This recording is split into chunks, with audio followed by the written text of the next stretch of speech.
Auzubillahiminash-shaytanir-rajim. Bismillahir-rahmanir-rahim. Dear students, honorable parents, respectable viewers, welcome to Shaheen Literacy Academy, Rawalpindi.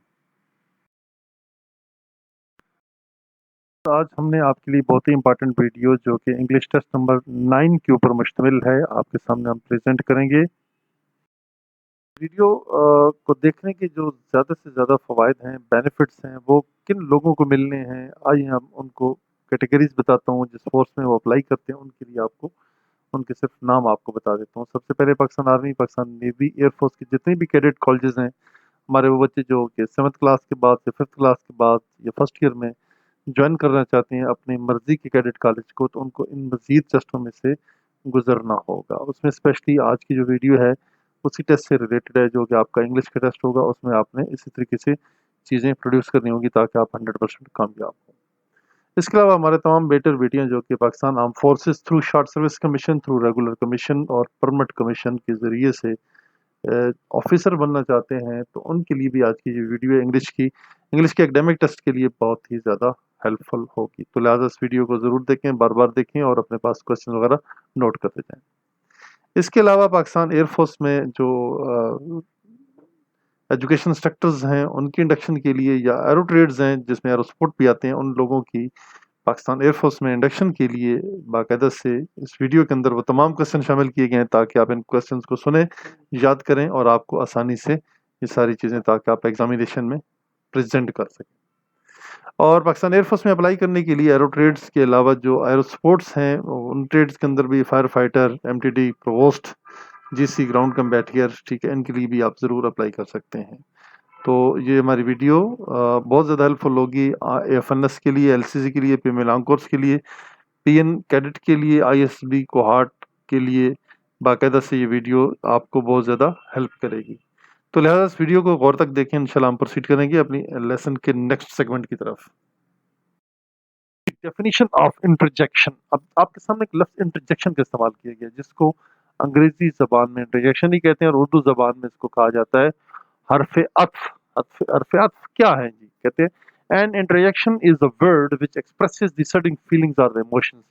कहते हैं कि उस जो फीलिंग्स हैं, आपको खुशी की फीलिंग्स आपको फील होती हैं इंटरजेक्शंस के अंदर, ठीक है, या गम की फीलिंग्स आपको मिलती हैं, तो वो जो आपके इमीडिएट सडन फीलिंग्स हैं, एहसासात हैं, जज्बात हैं, उनको नाम दिया गया इंटरजेक्शन का। और अल्टीमेटली आपके मुंह से न चाहते हुए भी कुछ ऐसे अल्फाज निकल जाते हैं जो कि आप कॉमनली डेली लाइफ में यूज करते हैं। फॉर एग्जांपल आप इंग्लिश स्पीकर हैं तो आप एलॉस का लफ्ज़ बहुत ज़्यादा आप इस्तेमाल करेंगे, और अगर आप इंग्लिश स्पीकर ही हैं और उसके बाद जो हुर्रा है ये खुशी का लफ्ज़ है, ठीक है जी, तो ये भी आप इस्तेमाल करेंगे।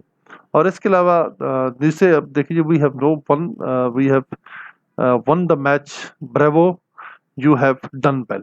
कहते हैं जी we have won the match, जिस तरह आप देख सकते हैं ये खुशी की खबर है, hurrah we have won the match. एक दोस्त ने दूसरे दोस्त को बताया कि हम अपना मैच जीत चुके हैं, ये भी एक खुशी की खबर है। Next, bravo, you have done well, जवानों, बहादुरों, आपने ये काम बहुत ही अच्छा किया है। Next one is the use of interjection. ये जो इंटरजेक्शन है हरूफ है जो आपके सामने हम पेश कर रहे हैं, इस्तेजाबिया, तो ये आप कैसे इनको आप यूज करेंगे। An interjection is a word, एक ऐसा लफ्ज है which is use to express sudden feelings और इमोशन, जो कि अचानक आपकी फीलिंग्स और इमोशन के बारे में बताता है। नेक्स्ट हम कुछ एग्जांपल देख लेते हैं। हुर्रा, अलास, ओहो, हश और अरब।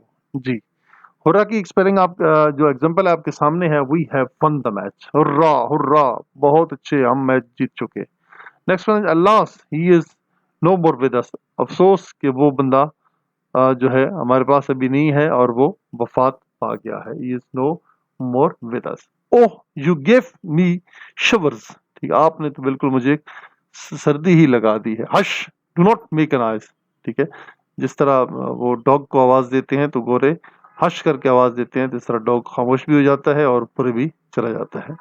Next one is hello. Next word is hello. जी, हेलो क्या है जी? What are you doing. Hello किसी को एड्रेस करने के लिए, किसी की तवज्जो लेने के लिए हम उसके जनाब उसको एड्रेस करते हैं, तो इसके लिए आप हेलो का लफ्ज़ इस्तेमाल करें। That what are you, hello what are you doing here, ये कंप्लीट आपकी सबऑर्डिनेट क्लॉज है।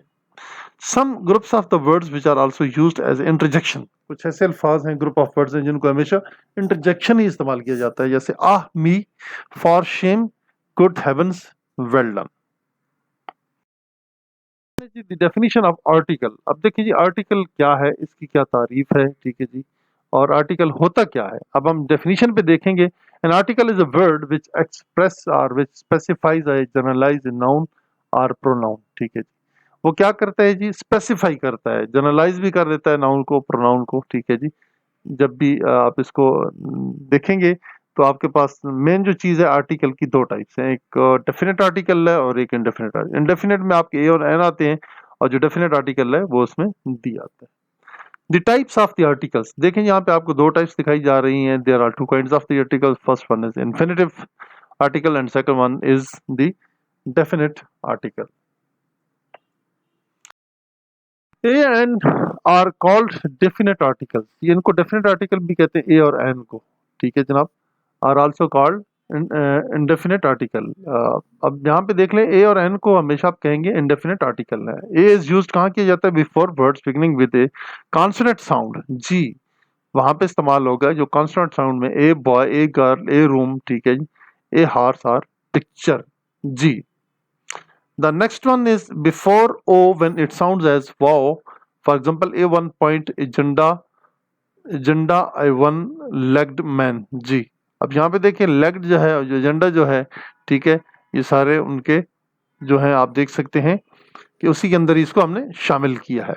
Before when it sounds as vowel, जी वाओ का वो देते हैं। ए फन पॉइंट, देखे ना, ए वन, अब ओ जो है यहाँ पे वाव की आवाज दे रहा है। अब इसको आप ये नहीं कह सकते कि ये आपका इनडेफिनिट आर्टिकल है, तो वर्कअप इससे पहले आप ए ही लगाएंगे, दी नहीं लगाएंगे। जैसे लेग्ड मैन है, one legged man, a one legged man, उसके लिए ये पेट वर्ड है।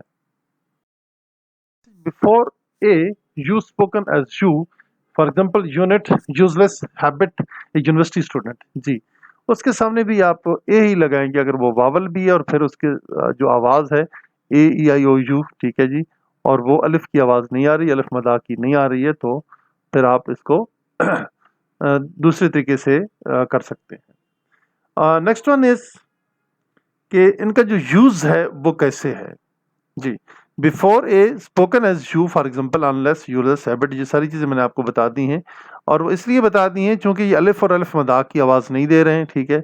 जब अलिफ और अलिफ मदा की आवाज़ नहीं देंगे तो सकता हम इनके साथ दूसरा जो एन है वो नहीं लगा सकेंगे। फिलहाल हम इनके साथ ए ही लगा सकते हैं चूंकि इसमें बाकी जो क्राइटेरियाज है वो पूरे नहीं हो रहे। एन का इस्तेमाल होता है जी बिफोर वावल्स, वावल से पहले भी इस्तेमाल करते हैं। He is word, he is, he welcomes, that is word beginning with A E I O U, an apple, an egg, an ink pot, an orange and an umbrella, जी सारे जो हैं क्या है, ये अलिफ की आवाज दे रहे हैं। जब अलिफ की आवाज आएगी तो फिर आप ऑटोमेटिकली इसको आप कन्वर्ट कर सकेंगे, ठीक है जी। B1 is the before words whose first letter H is silent, an hour, an honest man, देखिए जी एन आवर, क्यों एन हावर तो नहीं कहेंगे, ए हावर तो नहीं कहेंगे, बल्कि एन आवर कहेंगे। एच जो है लिखने में आएगा, पढ़ने में नहीं आएगा चूंकि ये साइलेंट है। आगे ऑनेस्ट जो है ये भी एच साइलेंट है। Before words beginning with the such consonants which have a vowel sound, जी उनके साथ भी आते हैं जो कि वॉवल साउंड रखते हैं, ठीक है। N M A, N S D O, N M P A, ठीक है जी। यहाँ पे आप देख सकते हैं कि इनके साथ इस्तेमाल इनका किया गया वो इसलिए चूंकि ये अ, जो है इसमें वो फॉल करते हैं, इसका जो प्रॉपर क्राइटेरिया है उसी में फॉल कर देते हैं। नेक्स्ट आ जाते हैं जी, हमारा अगला जो टॉपिक है वो है definite article. These called the definite article because it's point out some particular person or thing, जी सब खास चीज, खास जगह या खास शख्स के बारे में बात करें तो वहां पे हम इसका इस्तेमाल करते हैं आर्टिकल दी का, डेफिनेट आर्टिकल का। Is used to point out or refer to the nouns or for example the boy stands there is my brother, जी ठीक है जी। देर का भी इस्तेमाल आपको बताया जा रहा है कि आप वो किसी को पॉइंट आउट करते हैं और रेफर टू ए नाउन, एक बंदे के पास उसको भेज देते हैं, ठीक है जी, और रेफर कर देते हैं, फिर आगे क्या होता है जी। For example the boy standing there is my brothers, वो बताते हैं कि वो जो सामने बंदा है वो मेरा भाई है। Next one is before the singular noun. Singular noun से पहले भी आप दी लगा सकते हैं। When it represents it's complete class, जब अपनी मुकम्मल क्लास का वो हवाला दे देते हैं, कंप्लीट कर देते हैं, तो तब भी लगा सकते हैं। द हेयर रन्स फास्ट, जी, the hare runs fast. Before an adjective is superlative degree, for example he is the best student of the class. जी, अब पूरी क्लास की बात हो रही है, क्लास में सबसे ज्यादा बेहतरीन है, तो फिर हमेशा उसके साथ आप बेस्ट का इस्तेमाल करेंगे। D option, an adverb is a sentence. For example, the easier the question, the quicker the reply. Before the names of the newspaper, अखबारों के नामों के साथ जनाब आप लगा सकते हैं, ठीक है जी। पहाड़ों के नामों के साथ, शिप्स के साथ, माउंटेन के साथ आप इनको, ठीक है जी, अटैच कर सकते हैं। Next one is the mountains provinces the Muslim is a favourite newspaper. जी, ये न्यूज़पेपर के नाम की बात हो रही है, ठीक है। Before imparting historical events, for example the battle of the Panipat, ठीक है, was fought between the Babur and Ibrahim Lodhi. Before ordinals, जी ये कहाँ लगाते हैं? ऑर्डिनल से पहले लगाते हैं। The second chapter of the book is very difficult, ठीक है जी, वो बहुत ज्यादा डिफिकल्ट है। But an adjective when the noun is understood, for example the poors are always helped, गरीबों की हमेशा मदद की जाती है, always helped. Before common nouns which are names of the things unique of their kind. कुछ common nouns ऐसे होते हैं जो यूनिक वाइज जो हैं अपनी, उनका बिल्कुल ही सेपरेट होता है, नेम्स बिल्कुल सेपरेट होते हैं। The sun is stationary, for example. अब इसमें क्या है? साकिन। तो ये थे बहुत ही इंपॉर्टेंट बेटा जो कि हमने आपके साथ शेयर किए। वीडियो को अच्छी तरीके से गौर से सुन लें, अपने रजिस्टर पे नोट करें और इसी तरह अपनी तैयारी मुकम्मल कर लें। बहुत शुक्रिया। इन अल्फाज के साथ आपसे इजाज़त चाहते हैं।